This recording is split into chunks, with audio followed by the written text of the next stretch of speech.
And joining me now to discuss is Chris Bedford, senior editor at The Federalist and co-founder of Right Forge. Chris, welcome back. Always great to see you. We have a lot to talk about today, but first, as we just heard from Erica, Senator Elizabeth Warren, she wants to shut down all crisis pregnancy centers in her state of Massachusetts. And separately, she has also made comments basically saying that the pregnancy centers are deceptive and even harmful. Your reaction? It's really exposing exactly what the senator and a lot of her allies who are very, very pro-abortion actually think. For the past couple of weeks and since the original leak to the decision on Dobbs has come out, a lot of the pro-abortionists have said repeatedly, well, I hope that you Christians and you people who are anti-abortion are prepared to help these women, are prepared to help people in these difficult parts of their lives, are prepared to support children and take care of them and make sure that folks have the resources to try and raise children happily and with good counseling. But that was disingenuous from the very beginning. So many aspects of this, and you can really see it if you have the misfortune of going by the Supreme Court lately, not too far from here. So many aspects of this seem demonic and extremely anti-human. If they were interested in actually trying to help people, or they're interested in Christians and Catholics trying to help people, they wouldn't be firebombing clinics, they wouldn't be attacking them, they wouldn't be trying to outlaw them, and they wouldn't be trying to shut them down. What these centers do is they provide a great help to the community. One in their local neighborhood has been vandalized. Police have had to guard it now. And all they do is hand out diapers and other supplies and counseling and work with women through a difficult time. And then after they have their kid, give them that support. To hate that shows you what kind of person Senator Warren is. Yeah, and as you just mentioned, you know, all of these pro-life pregnancy centers, many of them in churches, have been vandalized recently. It's really shameful. And now Representative Chris Smith is working on a bill, as we mentioned, to prosecute those responsible for those crimes.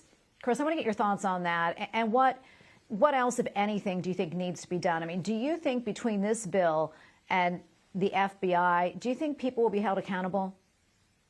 Not as many as I would certainly like, because this is not being treated to the level it should. This bill is a good kind of step, and I would like to see it passed and made law. But above all, you need the Department of Justice to investigate this. Despite having two of the most high-ranking Catholics in the entire planet in charge of our House of Representatives and the White House, or at least self-professed Catholics, this hasn't been taken seriously for what it is, which is a concentrated terror campaign across the country to hit churches, to hit sacred symbols, to hit crisis pregnancy centers where people are trying to help, to hit charities, and to target Catholics and other Christians who are out there on the front lines. It's designed to put fear into our communities. That's why members of the Knights of Columbus all across the country have been showing up at clinics to help people out, centers to help people out and stand there, or guarding the host. That's why a church I was at this Sunday in Annapolis had a sign that said, after 15 minutes, the doors will be locked to stop protests from coming in, and had security at the door. This is an attack against all of us. It's designed to put fear in the community. It's not working, but it would be very nice to have some more support from the federal government on it. Yeah, absolutely. I'm going to switch gears here, Chris. The Federalist, as you know, is reporting that the White House press corps is made up of 12 Democrats to every one Republican. You know, is this something that surprises you at all? And also, what type of impact do you think that lack of political diversity has on reporting and the information, or maybe lack thereof, that the American people are receiving? We were able to get that from research that Ari Fleischer, the former White House spokesman for George W. Bush, was doing for his new book on this nature of the press in Washington, D.C. The only thing that surprises me is there weren't more Democrats than that compared to Republicans. In Washington, D.C., a city that's 95% or so voted against Donald Trump, it's a very ideologically puritanical city where people don't have dissenting viewpoints, and those who do are drummed out. The White House press corps is just like that. And this is a problem. You mentioned this a moment ago, the ideological diversity here. There is none. If you walk into the average press room, the elite press room of the New York Times, CNN, Washington Post, MSNBC, you might have a group of people that by the skin color, skin deep, look like they're reflective of the American people. But if you ask who in this place goes to church on Sunday, who here even voted for, let's say not Donald Trump, who here voted for Mitt Romney or John McCain, you're going to get very, very few hands going up. And because of that, those questions don't get asked. Because they don't reflect the actual concerns of half of the American people, the questions don't get asked that would be of concern to those people.